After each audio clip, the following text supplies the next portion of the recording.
Dios les bendiga a mis hermanos de la comunidad cristiana de Restauración. Estamos aquí, el pastor Pedro Escaño, el original, y aquí está la fotocopia que salió diferente totalmente. Yo creo que la copiadora con la que me hicieron le faltaba un poco de tinta y por eso hay un poco de negro que está saliendo. Y déjenme decirle que también se está decolorando la copia. Así que es una copia como no muy bien hecha, pero aquí estamos. Para la gloria de Dios, hoy vamos a exponer la palabra del Señor. Mi amado Padre Pedro Escaño. Y así que espero que cada hermano que esté escuchando este mensaje, este estudio, pueda ser edificado de la misma manera en que nosotros hemos sido edificados, esperando que al escuchar esas palabras llevéis muchos frutos. Estamos estudiando el capítulo 14 la semana pasada y estuvimos estudiando la semana antepasada también. Un capítulo que habla sobre el don de lengua y el don de profecía y sobre la necesidad que tiene la iglesia de poner por encima del don de las lenguas a la profecía, porque con la profecía, con la palabra bien articulada, que se entienda en el idioma en el que uno habla, entonces puede escuchar el mensaje con claridad. Y había condiciones para la lengua. Pablo le habla a Corintios de un orden establecido en medio del servicio, cuando se congregaban en sus casas, en lugares donde se reunían. Allí podían hablar en lengua y había un orden. Decía, bueno, pues no exageren, no más de 3. Si profetizan, no más de 3 y hablan lenguas. Entonces, al final, el punto claro aquí es que hay un orden, que Dios no es un Dios de desorden. Por lo tanto, podemos decir que Dios es un Dios de orden. Y si había alguien que hablaba en lengua, entonces era necesario que hubiera quien le tradujere. Si no, entonces que callase. Asimismo también el profeta podía también en algún momento hacer silencio, porque dice que el espíritu del profeta está sujeto al profeta. Es el don de Dios para que nosotros lo administremos con dominio propio. La semana pasada estuvimos hablando del tema de el orden de la iglesia en cuanto a las mujeres. Y resaltábamos que Pablo está hablando de que era importante que las mujeres aprendieran, sin ir en contra de la cultura de aquel tiempo. Decía, si lo hacen, háganlo en la casa. Pero ¿por qué era necesario que aprendieran? Bueno, porque también los dones Dios lo había dado para que las mujeres lo pusieran en práctica. O sea, que había una enseñanza, una intención de que la mujer se educara para que también ejerciera sus dones y lo ejerciera en sujeción conforme a como mandaba la cultura. Pero resulta que era un tema cultural, porque el día de hoy hay razones distintas y contextos distintos. Pues en ese tiempo las mujeres estaban teniendo auge en cuanto a lo espiritual, pero no me refiero en cuanto a Dios y el Señor Jesucristo, sino en cuanto al paganismo. Había un templo donde las mujeres eran sacerdotisas y los hombres pasaban por allí para supuestamente adorar a la diosa Afrodita, y resulta que se encontraban allí con mujeres al servicio sexual de los feligreses. Entonces había una especie de liberalidad femenina,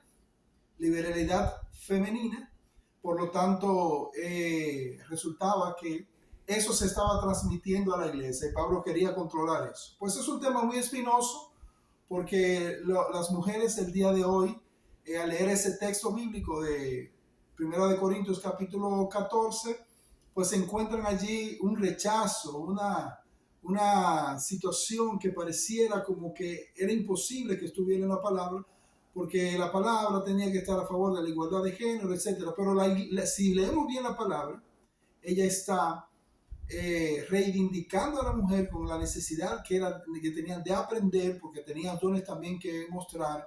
Y en muchas partes vemos cómo Dios reivindica a la mujer. Pero nada, el tema era cultural, y ya la semana pasada estuvimos aclarando eso, y decíamos que al final lo que Pablo estaba buscando era el orden en el templo, porque era algo que hablaba del Dios al que servimos, del Dios al que el Corintio servía, un Dios que no le gusta el desorden, un Dios de orden. Bueno, pues dicho esto, pasamos al capítulo 15, el día de hoy, que hace una pausa con relación a los dones y con relación al orden de la iglesia.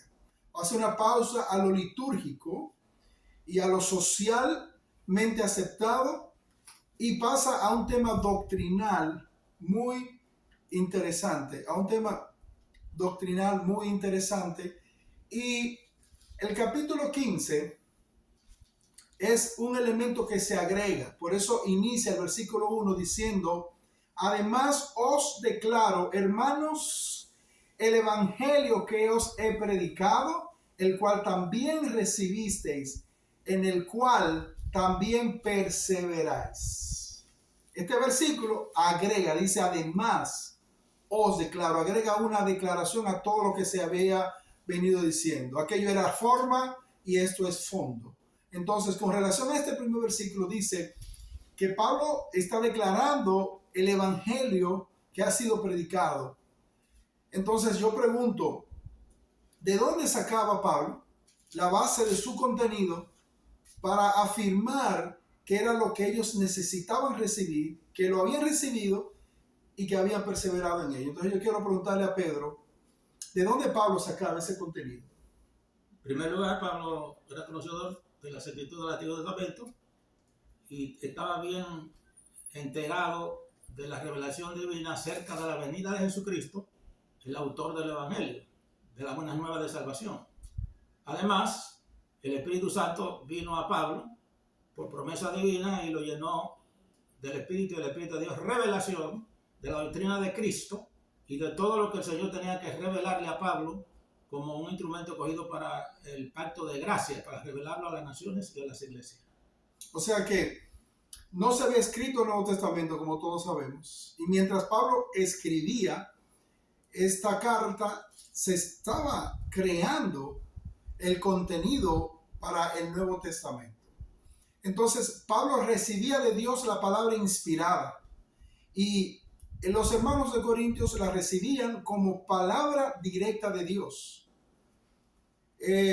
Hoy nosotros la tenemos, esa misma palabra, pero ya revelada, ya cerrado el canon, y hoy le llamamos la Biblia, que es la profecía más segura. Esa es una manera en que Pablo pues le decía, mire, Dios está hablando a través de mí. Hoy tenemos esas mismas palabras que Pablo le escribió a los Corintios, ya con la firmeza y seguridad que es una palabra inspirada por cuanto está escrita en la palabra de Dios.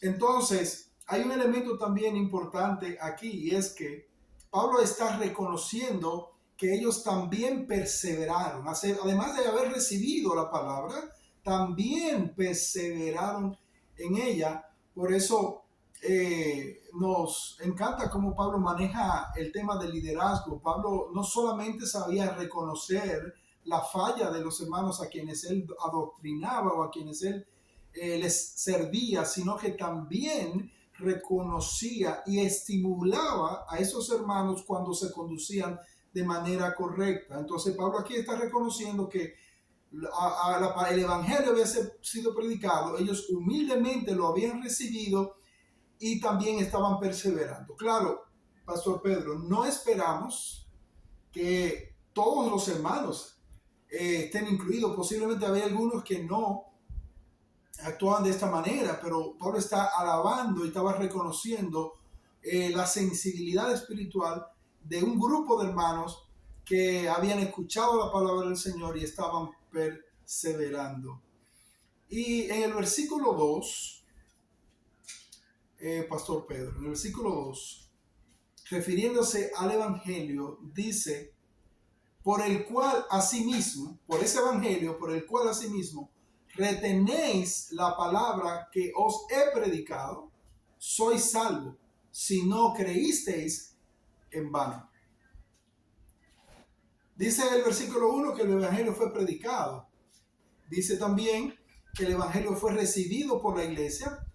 Dice que el evangelio fue retenido por hermanos de esta iglesia. Y el verso 2 dice que por retener la palabra de ese evangelio serían salvos. ¿Qué podemos aprender de esto? ¿Qué significa esto que Pablo está diciendo?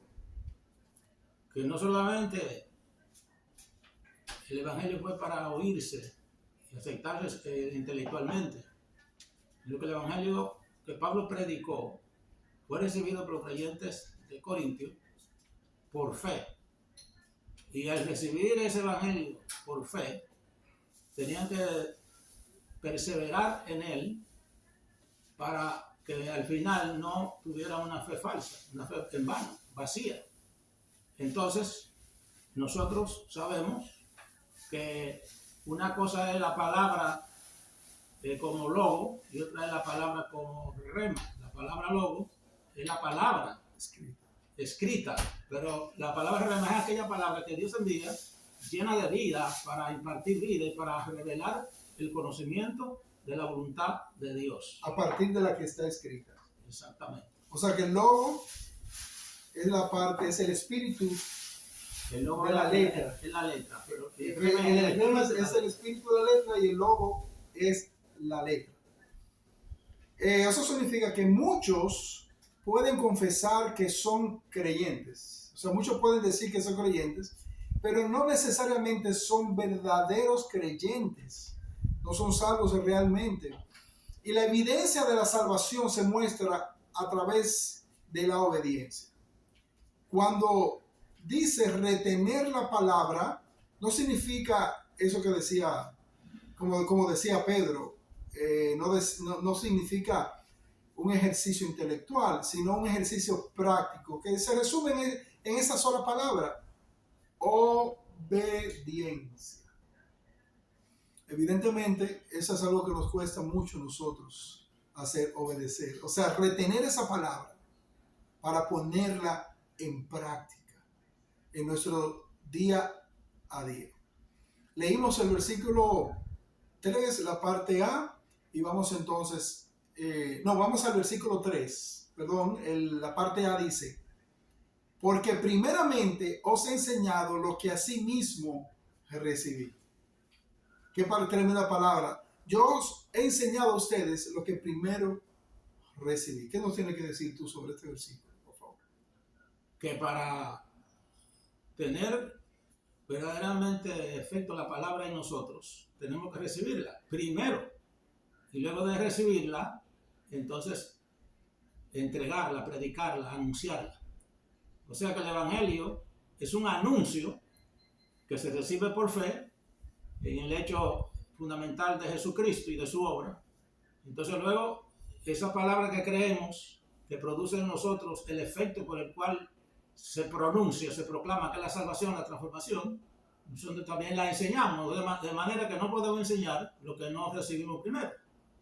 Y es ahí donde está el problema número uno hoy del mundo religioso, que sencillamente reciben palabra y palabra y mensaje y historia, pero no se traduce en hechos, en transformación real, como transformó el evangelio a Pablo por medio del encuentro con Jesucristo. Así que primero hay que recibir, y para poder dar eso que ya hemos recibido. Muy bien, y Pablo estaba diciendo que primero que ellos habían recibido la palabra. O sea, Pablo está diciendo: lo que yo les acabo de decir a ustedes que recibieron a través de mí, yo también lo recibí. Y dijimos que esa recepción de la palabra no era un ejercicio intelectual, era algo que se vivía, que se ponía en práctica. Así que Pablo está enseñando lo que él mismo había vivido. O sea, no era una enseñanza teórica, sino que él primero había recibido de parte de Dios y obedecido. Entonces luego ahora pasa a enseñarlo. Esto confirma lo que dijimos, que Pablo era un receptor de la palabra de Dios, que era en ese momento, o sea, Pablo representaba en ese momento lo que para nosotros hoy es la palabra escrita. O sea, el 1 Corintios, una carta, para ellos era como para hoy nosotros esa misma carta y el Nuevo Testamento, que son palabra de Dios. Ahora, ¿cuál era el contenido de esa enseñanza? ¿Cuál era el contenido de esa enseñanza que Pablo le estaba transmitiendo a los corintios? Esencialmente, el contenido es Jesucristo en toda su plenitud. Ahora Pablo le presenta la obra salvadora de Jesucristo, lo cual es el fundamento de la fe salvadora, el fundamento sobre lo cual se fundamenta la iglesia para proclamar la salvación, y es la encarnación de Jesucristo, que aunque este tema el capítulo 15 de 1 Corintios no habla de la encarnación, pero habla del Cristo personalmente como el Hijo del Hombre, que toma sobre él nuestro pecado, nuestra culpa y todo lo que Dios demandaba en su justicia para nuestra salvación. Ahora, Pablo está predicando un evangelio fundamentado en la obediencia de Cristo, en la muerte y sufrimiento de Cristo, en la sepultura de Cristo y en la resurrección de Cristo. Y luego, después de un proceso que él se va al cielo, él proclama su exaltación a la diestra del Padre, y ante el Padre intercede por nosotros, con la promesa de volver otra vez. Y ahí viene entonces el gran milagro de la resurrección de los creyentes, y luego final la resurrección de los impíos, los que murieron sin Cristo. Muy bien. Este contenido entonces de la enseñanza de Pablo era la doctrina, o es la doctrina, que representa la espina dorsal del evangelio.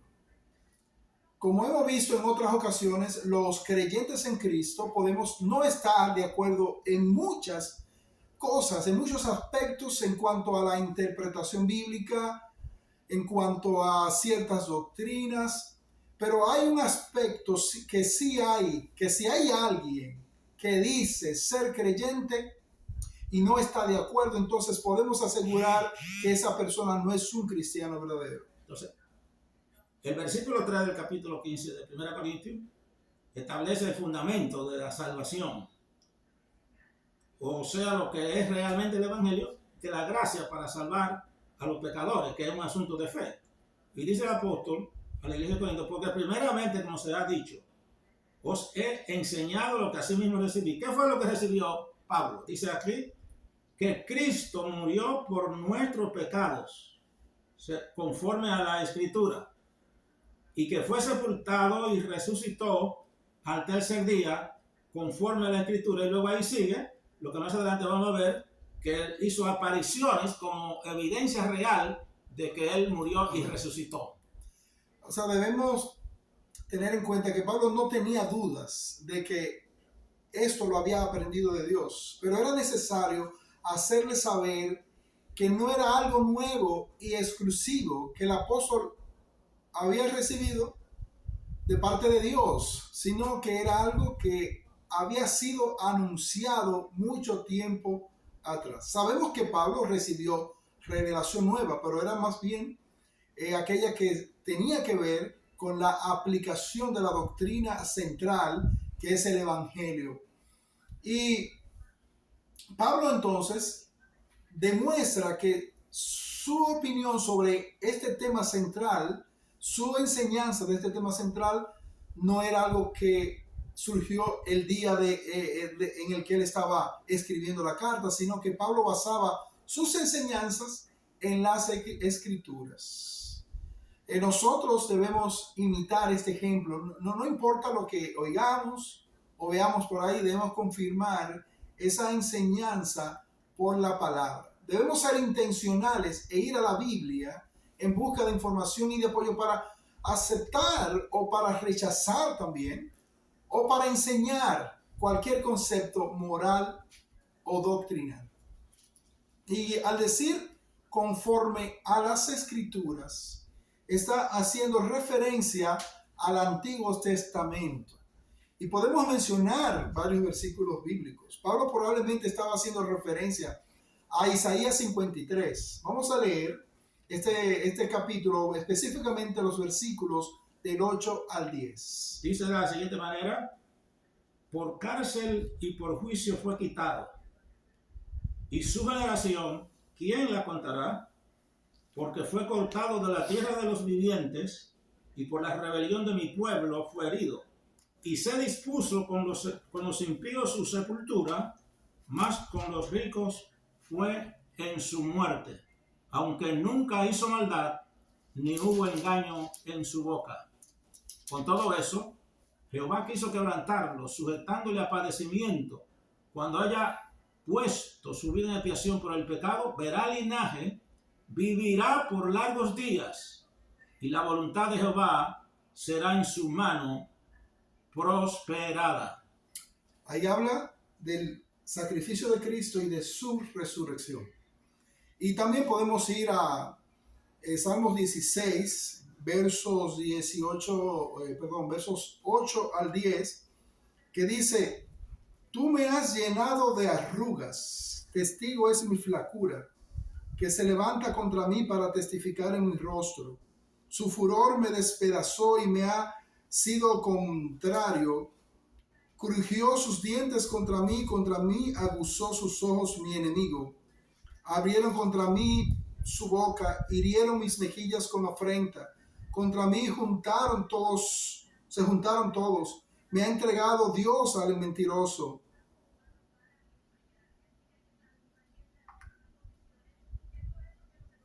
Me ha entregado Dios al mentiroso, y en las manos de los impíos me hizo caer.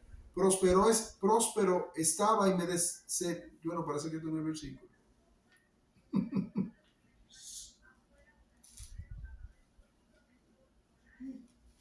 Bueno, Salmo 22. Eso hay que editar.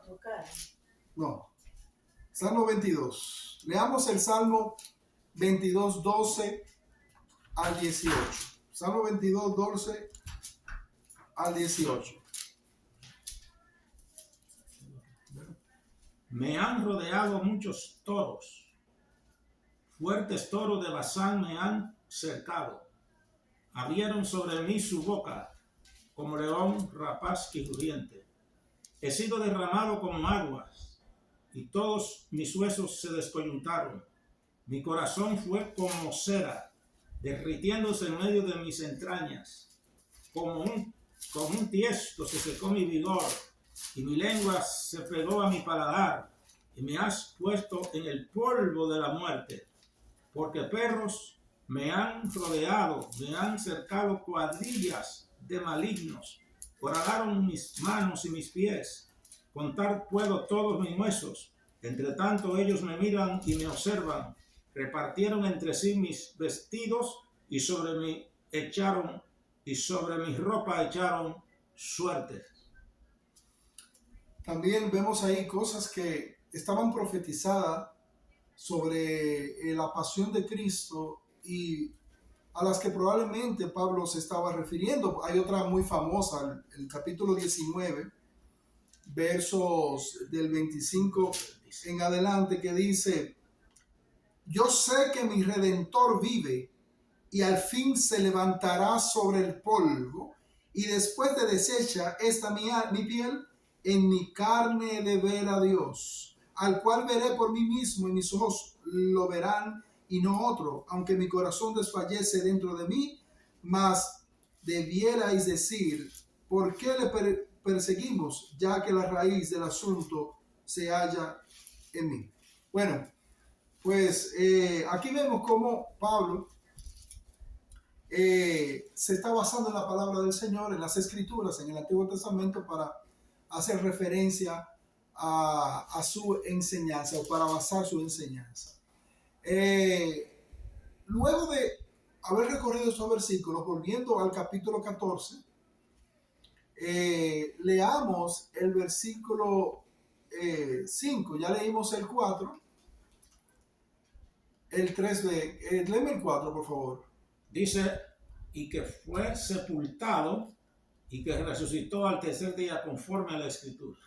Muy bien. Y sigue diciendo otras cosas que acontecieron, que hoy nosotros las tenemos como testimonio escritas en la palabra. Como por ejemplo el versículo 5 dice: y que apareció a Cefas, o sea, a Pedro, el apóstol, y después a los 12. Esto es algo que no está en el Antiguo Testamento, pero podemos confirmarlo en la Biblia como un testimonio, como un acontecimiento real. Podemos ver el acontecimiento de Pedro y esa aparición, ese encuentro con Cristo, y también de los 12. Por ejemplo, en Lucas 24:34 leemos lo siguiente. Lucas 24:34.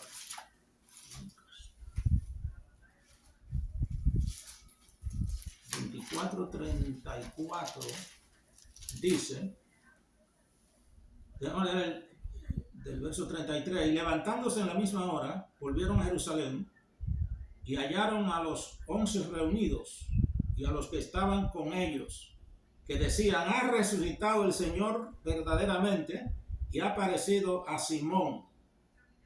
Entonces ellos contaron las cosas que les habían acontecido en el camino y cómo habían reconocido al partir el pan. Ahí habla de Pedro. Cefas, ¿sí? Repite esa parte. Y decía uno a otro, no. Y levantándose en la misma hora, volvieron a Jerusalén y hallaron a los 11 reunidos. Ya estaban los 11 reunidos. ¿Qué dice el 34? El 33. El 34, ¿qué dice? Que decían: ha resucitado el Señor verdaderamente y ha aparecido a Simón. El 34. Muy bien. Ese es el testimonio escrito de lo que hace referencia Pablo cuando dice que primero se le apareció a Cefas. Luego en Mateo 28, versos 16 al 17 dice: pero los 11 discípulos se fueron a Galilea, al monte donde Jesús les había ordenado. Y cuando le vieron, le adoraron, pero algunos dudaban. Cuando le vieron, le adoraron. Cristo también se le apareció a los 12, en este caso a los 11. El verso 6 del capítulo 15 de 1 de Corintios dice: después apareció a más de 500 hermanos a la vez, de los cuales muchos viven aún y otros ya duermen. Sigue diciendo el 7, después apareció Jacobo, después a todos los demás apóstoles. Estos dos versículos narran acontecimientos que no se registraron en la palabra del Señor en otra parte más que aquí. Pero es suficiente con que haya sido registrado como testimonio por Pablo en esta ocasión, aunque sea una única vez, para estar seguro de que esa fue algo que sucedió, es un hecho verídico, y el Señor a través del Espíritu Santo lo ha dejado plasmado en la palabra del Señor para que hoy nosotros por medio de la fe entonces creamos que así sucedió. Y en el versículo 8 el apóstol continuó diciendo: y al último que se le apareció de todos como un abortivo me apareció a mí. O sea, al último de todos estos que él describía, entonces se le aparece a Pablo. Y ustedes conocen la narrativa de la conversión de Pablo. Fue mucho después de el Señor haberse ido, de Pablo perseguir a la iglesia.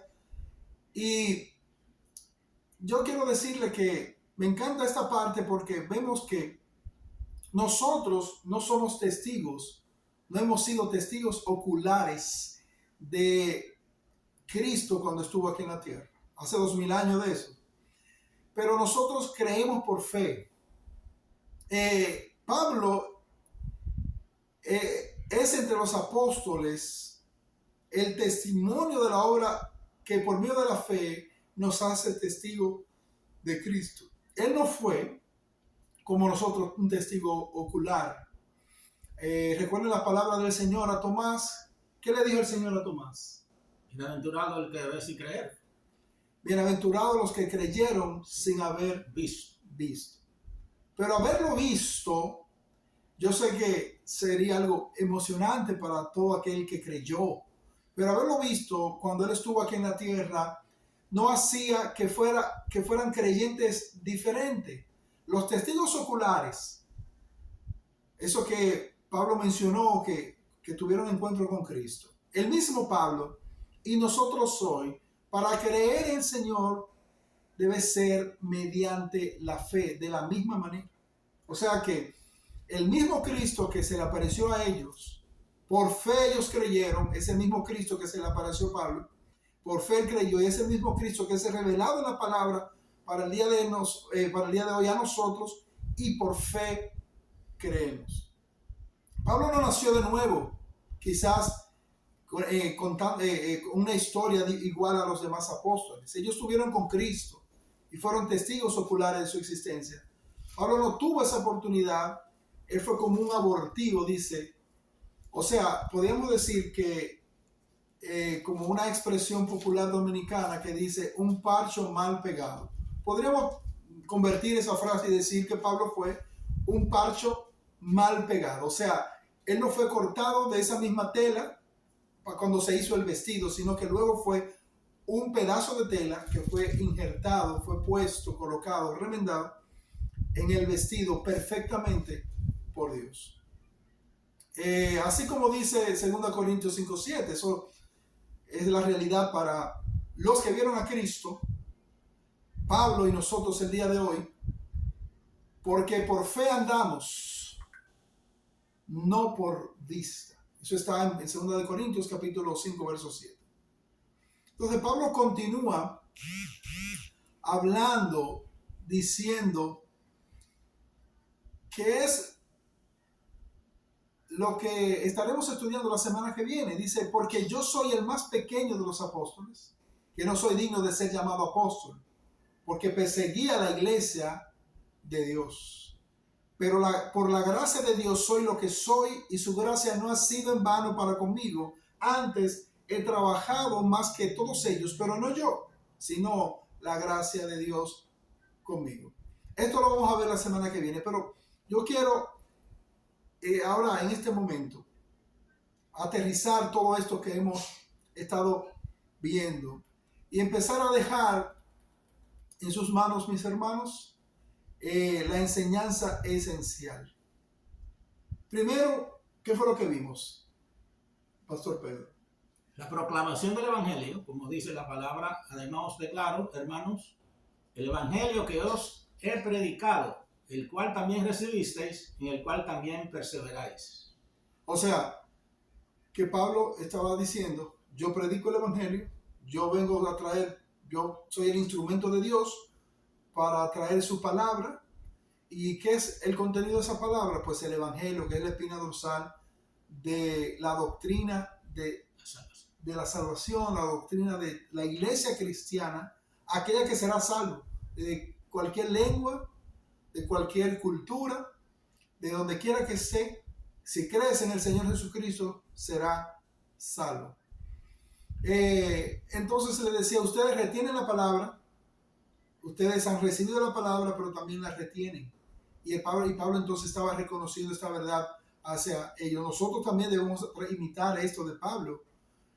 Nosotros debemos traer la palabra del Señor e insistir en que los hermanos permanezcan en ella, porque vale la pena, no en mis palabras propias, sino en la doctrina de la fe, en la profecía más segura que es la palabra del Señor. Decíamos que muchos pueden confesar que son cristianos, pero no ser verdaderamente creyentes, si no creen en esta verdad, en esta doctrina, que se evidencia cuando retenemos y ponemos en práctica esta palabra. Decíamos también que no todo el que dice Señor, Señor, no todo el que emula la obediencia es creyente, pero todo creyente tiene que obedecer.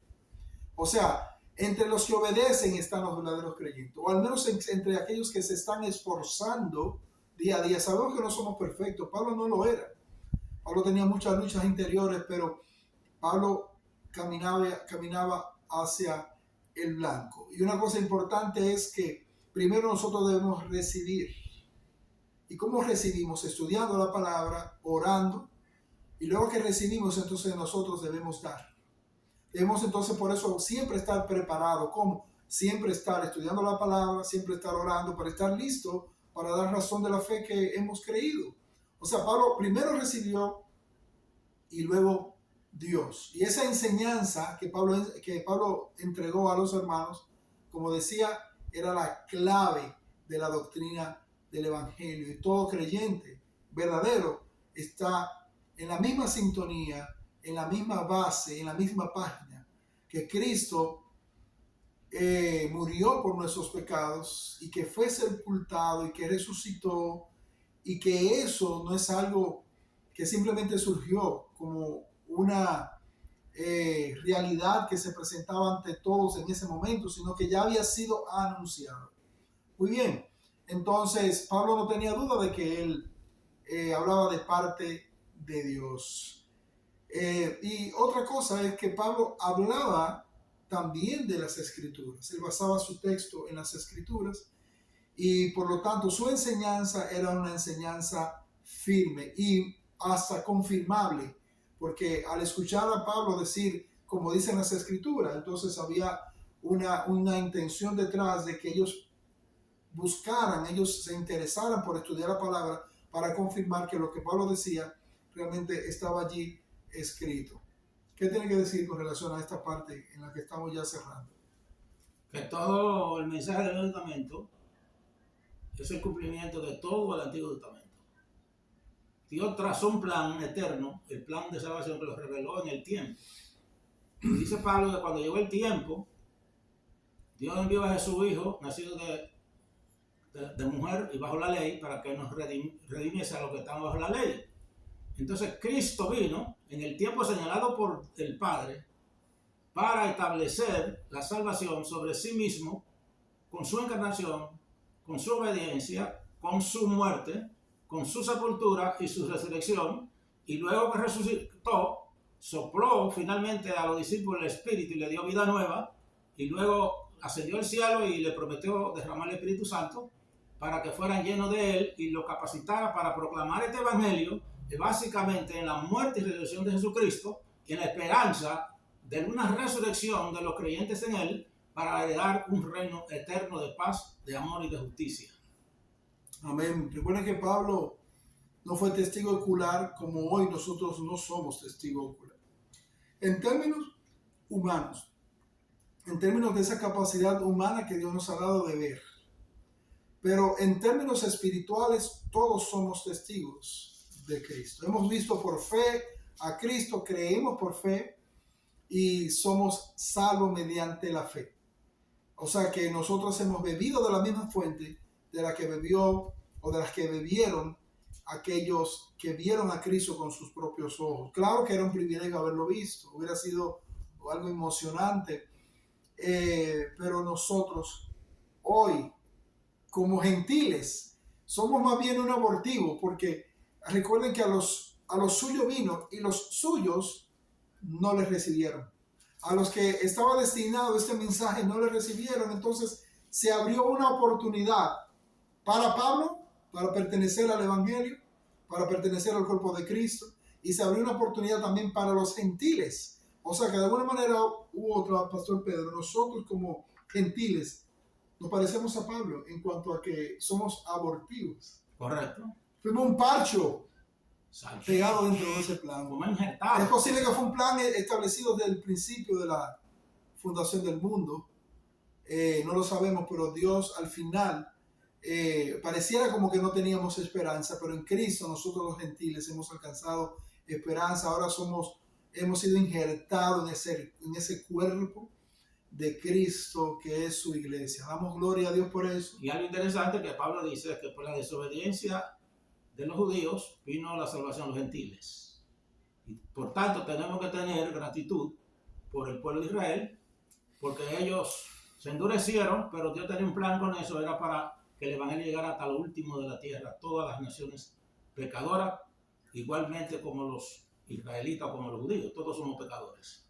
De manera que Cristo es el centro de la salvación y es por medio de la fe que Él opera en nosotros el cambio real, tanto aquí como en la resurrección de los muertos. O sea, aquí hay una resurrección espiritual, nacemos de nuevo, y luego cuando morimos, Él nos resucitará en un cuerpo glorificado semejante al cuerpo suyo, lleno de gloria y de inmortalidad.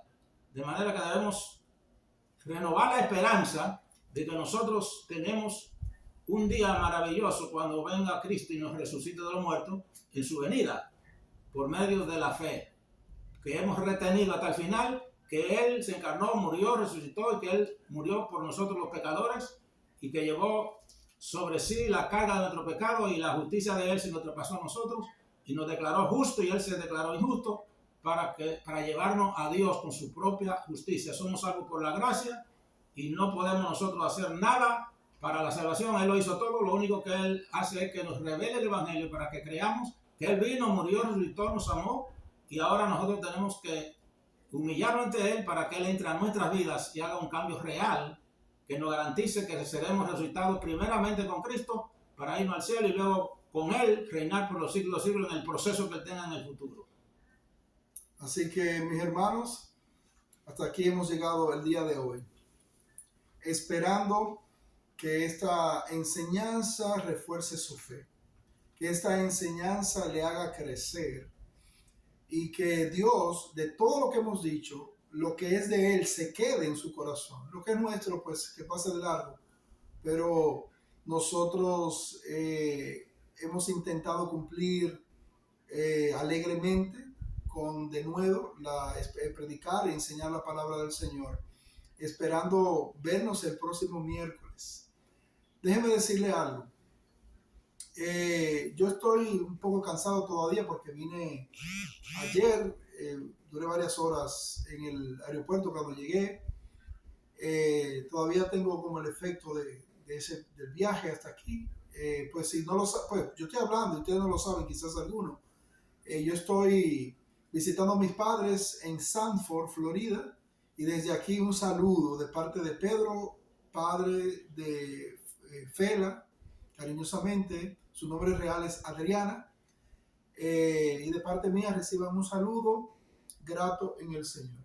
Yo doy gracias también por el privilegio de Dios reunir a mi hijo con nosotros, su madre y yo, lo cual ha sido una bendición porque ha sido este tiempo con él desde ayer para acá, desde anoche, muy positivo, hemos compartido y ahora estamos compartiendo la palabra y este mensaje del Evangelio nos fortalece porque el Evangelio es vida en sí mismo, Él vino a darnos vida y vida en abundancia. Así que yo doy gracias a Dios por Él participar aquí con nosotros y venir para compartir un tiempo con nosotros. Y que Dios bendiga a la iglesia de Villa Duarte, bendiga al pastor Elvin, bendiga a Wendy, sus hijos y toda la congregación.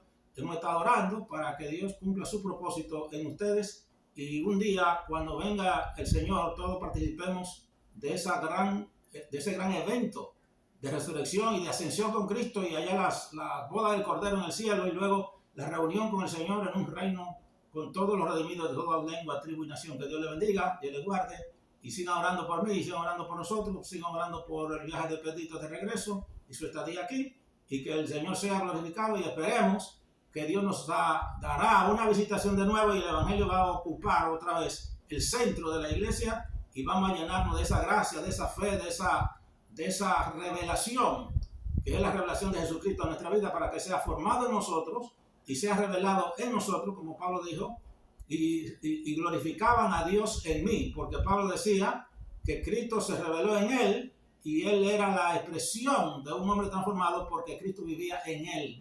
No vivo yo, mas vive Cristo en mí, y lo que ahora vivo en la carne, lo vivo en la fe del Hijo de Dios. Que podamos recibir la fe del Hijo de Dios por la obra del Espíritu Santo. Que Dios le bendiga y ha sido un placer compartir este momentito con mi hijo Pedro Escaño en esta presentación del capítulo 15 de 1 Corintios, que sencillamente es una palabra, porque ahí hay un contenido muy profundo y se lleva demasiado tiempo si se va a explicar detalle por detalle, de versículo por versículo. Que Dios le bendiga y la palabra le sea revelada en el nombre de Jesús. Que Dios le bendiga, mis hermanos. Dios le bendiga mucho. Y una oración breve para todos los que nos están oyendo, para los hermanos, los amigos, por este momento. Señor, agradecemos que nos haya permitido compartir tu palabra y ser partícipe, Señor, de este anuncio maravilloso de que Cristo vino a salvar a los pecadores, de los cuales dijo Pablo, yo soy el primero. Nos presentamos ante ti como los primeros pecadores y pedimos unción y santidad de tu justicia y de tu poder y del Espíritu Santo. Muchas gracias, bendice a todos los oyentes y damos gracias, Señor, por esta participación. En el nombre poderoso de Jesús te lo pedimos. Amén y amén. Amén. Dios le bendiga, mis hermanos.